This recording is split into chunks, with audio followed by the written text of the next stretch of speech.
Hello students. तो आज की इस वीडियो में हम करेंगे एक्सरसाइज 8.1 का क्वेश्चन नंबर 7। देखते हैं हमारा क्वेश्चन नंबर 7 क्या है। If cot theta equal to 7/8, cot theta में 7/8 दिया हुआ है। Evaluate 1 plus sine theta 1 minus sine theta divide by 1 plus cos theta 1 minus cos theta. तो ये हमें फाइंड करना है। तो यार कोट थीटा इक्वल टू हमें 7/8 दिया हुआ है ना। तो आप एक बात बताओ, कोट का फॉर्मूला क्या होता है? बेस अपॉन परपेंडिकुलर, है ना। इतनी बात पकड़ में आई। अब देखो, इसके लिए मैं क्या करता हूँ, एक फिगर बना लेता हूँ। ये फिगर बनाया मैंने ए बी सी। इस वाले एंगल को मैं थीटा रख देता हूँ, ठीक है। तो थीटा के हिसाब से ये वाला हमारा क्या हो जाएगा, परपेंडिकुलर। परपेंडिकुलर कितना आ जाएगा, 8, ठीक है। और इसका जो बेस है, बेस आ जाएगा हमारा 7। इतनी बात क्लियर है। अब हमें साइन थीटा निकालना है और कॉस थीटा निकालना है। साइन थीटा का फॉर्मूला पी अपॉन एच होता है और कॉस थीटा का फॉर्मूला बी अपॉन एच होता है। अब यार अपने पास पी और बी तो है बट एच नहीं है। अब आपको पता है एच कैसे निकालेंगे, हाइपोटेनस कैसे निकालेंगे? पाइथागोरस थ्योरम से H square equal to P square plus B square. अब एच स्क्वायर पी की वैल्यू 8 का स्क्वायर, बी स्क्वायर मतलब 7 का स्क्वायर, 8 का स्क्वायर 69, 7 का square 49, H square. H square equal to हम कितना आएगा, 9 9 18 6 1 1 8 आ रहा है।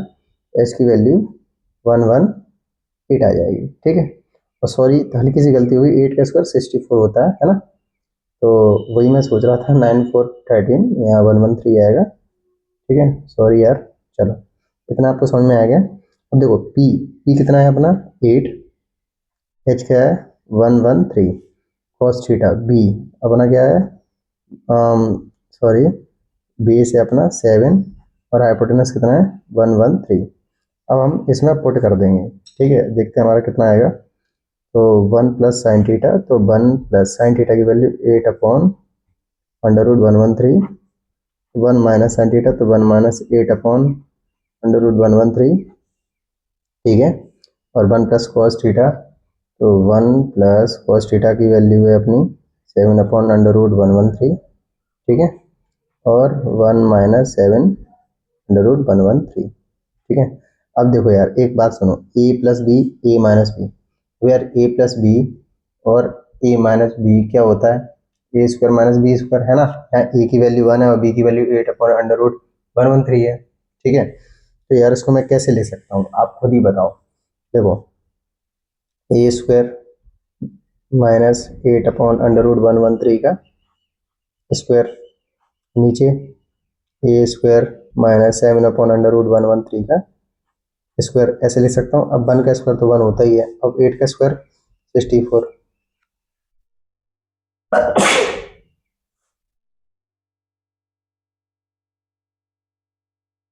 अंडर रूट 113 का स्क्वायर 113 होगा, ठीक है। ऐसे ही 1 माइनस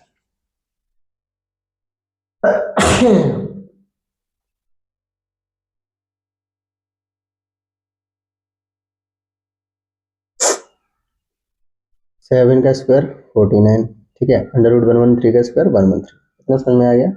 देखो, इसको सॉल्व करेंगे तो आप देखो, आपका एलसीएम आएगा 113, ठीक है। 1 का 113 में डिवाइड देंगे 113 आएगा, 113 का 1 में मल्टीप्लाई कर देंगे तो 113, ठीक है। तो यहाँ 64। सिमिलरली इसी तरह सेम यहाँ होना है, इन दोनों का एलसीएम, एलसीएम लोगे सॉल्व करोगे तो 113 आएगा। और यहाँ भी 113 माइनस 49। अब देखो 113 से तो 113 कट जाएगा, 30 में से 4 जाएंगे 9, 10 में से 6 जाएंगे 4, ठीक है।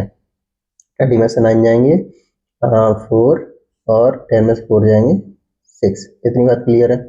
ये हमारा 49/64 इसका आंसर आ गया है, ठीक है। अब इस वाले क्वेश्चन में हमसे एक चीज और पूछी थी, सेकंड वाला पार्ट था। सेकंड वाले पार्ट में बोला था उन्होंने कॉट स्क्वायर थीटा फाइंड करो, ठीक है। कॉट स्क्वायर थीटा ये फाइंड करने के लिए उन्होंने बोला था।